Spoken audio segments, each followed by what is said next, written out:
Welcome to Geek Fandom Media. I'm your host, Chris, and you guys, we got some tidbits and some information and updates for DC. Now, this is exciting, especially when we're talking about The Batman Part 2. A lot of fans are wondering what's happening with The Batman Part 2, especially since it's been delayed multiple times, now releasing in October of 2027. Is Matt Reeves still attached to the film?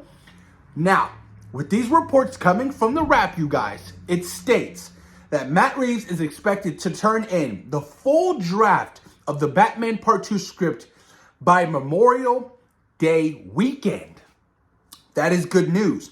Reeves has also been sending in pages of the script for more than half a year to DC and Warner Brothers.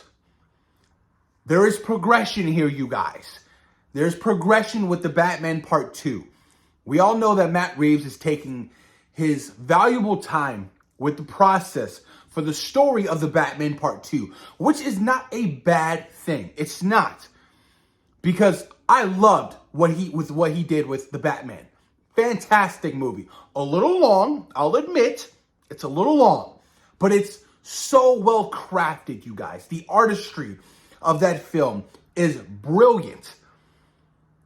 Now, for the script for the Batman Part 2, I'm pretty sure he wants to go a lot bigger in scope and scale because you're going to deliver a sequel. Sequels always have to be bigger than the first film. Now, I'm curious to see what the story entails, what kind of Batman Rogues Gallery will show up in this film. You know, dealing with the Penguin, dealing with the Riddler, having the Joker show up at the very end of the Batman Part 1. Where do we go from here? And the big question, are there going to be fantastical elements implemented into the world of the Batman? Or is it going to be more so realistic like the Nolan universe? Which I didn't mind at the time. Having the fantastical elements of Batman with what Zack Snyder brought to the table with Ben Affleck's Batman was wonderful. Loved it. So a part of me still wants that.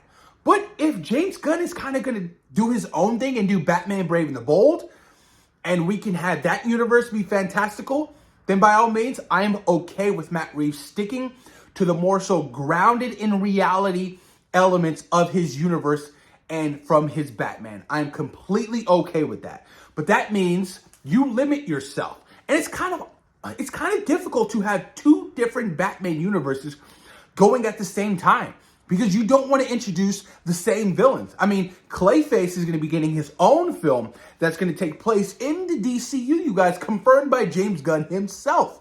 So you can now scratch off Clayface from appearing in the Batman Part 2. And I can only imagine them doing a Clayface iteration that's more grounded in reality. As cool as that may sound, I want the massive, ginormous glob of Clayface. That's what I want.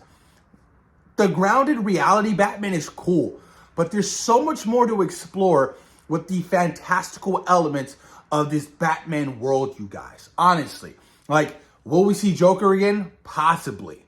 I'm trying to think of Batman's Rogues Gallery, like Poison Ivy, Mr. Freeze.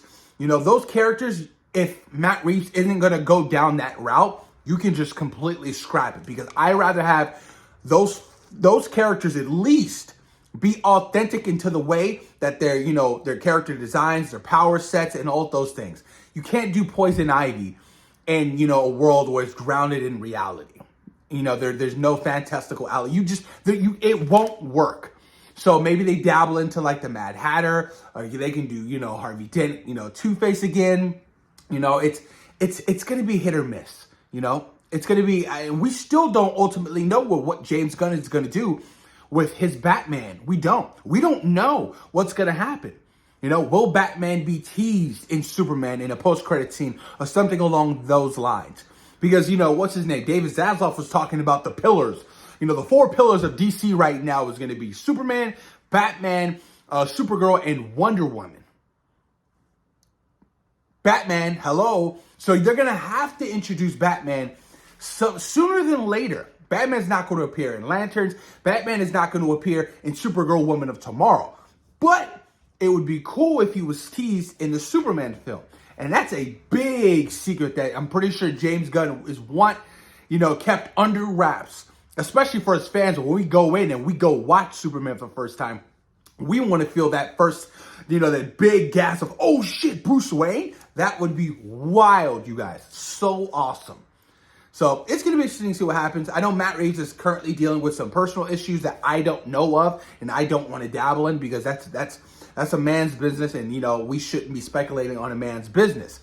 But, I'm still excited for the Batman Part 2. Hopefully they're able to start shooting by the end of the year. I know Robert Pattinson seems like he's getting pretty booked up. He's going to be in Dune Part 3, I don't know what's going to happen. And that's supposed to start shooting towards the end of the year, and they were looking to hope to start shooting the Batman Part 2 at the start of 2026.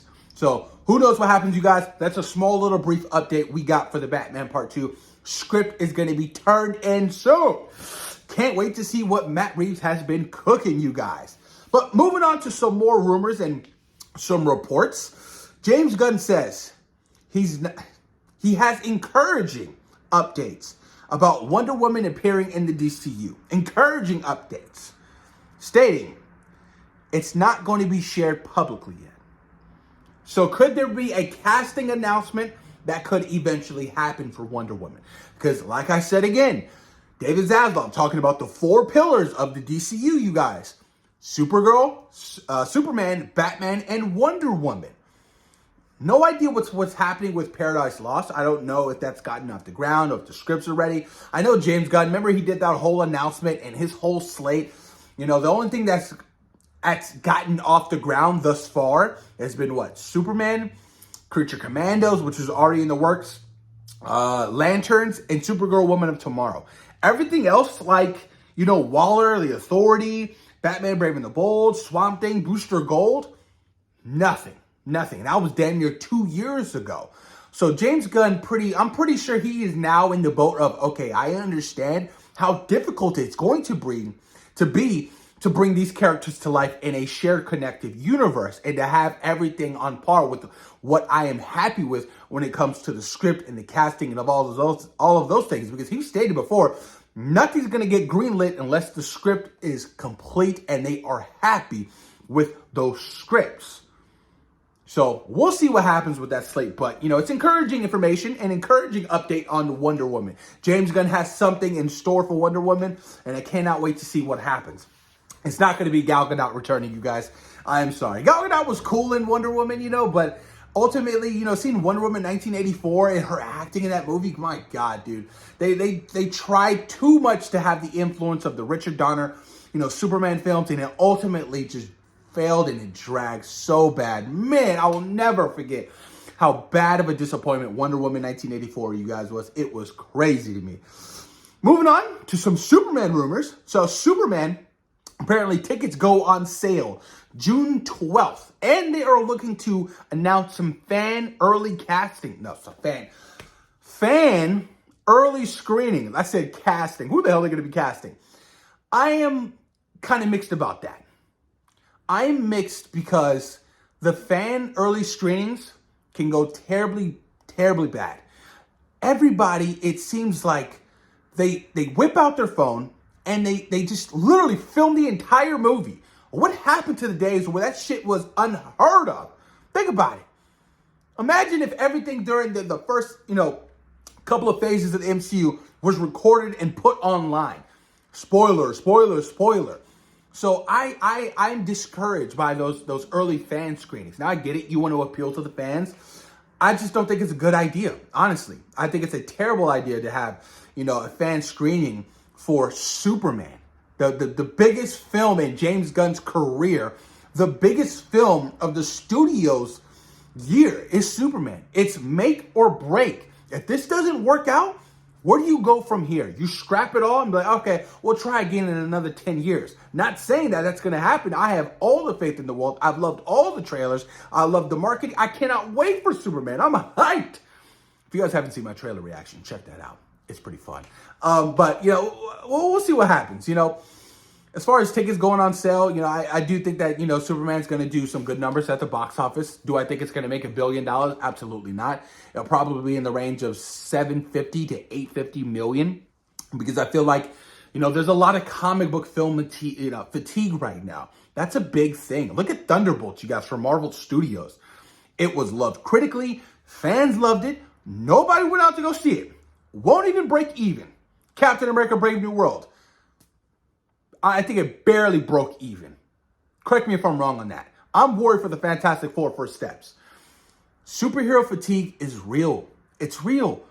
Because if you're still putting out superhero content and films and people love it and it's not doing anything at the box office where it can't even break even, that's a problem. So I am hoping for the best for Superman's box office run because I do want it to do well financially. I want it to do gangbusters. I hope it breaks $1 billion at the box office, honestly. But we'll see what happens, you guys. Let me know what you guys think in the comments down below about these small little details and updates about DC. Thoughts and opinions. What did you guys think about that Superman trailer? Let me know what you guys, think in the comments down below. And of course, thank you guys for taking time out of your day for watching Geek Fandom Media. Peace.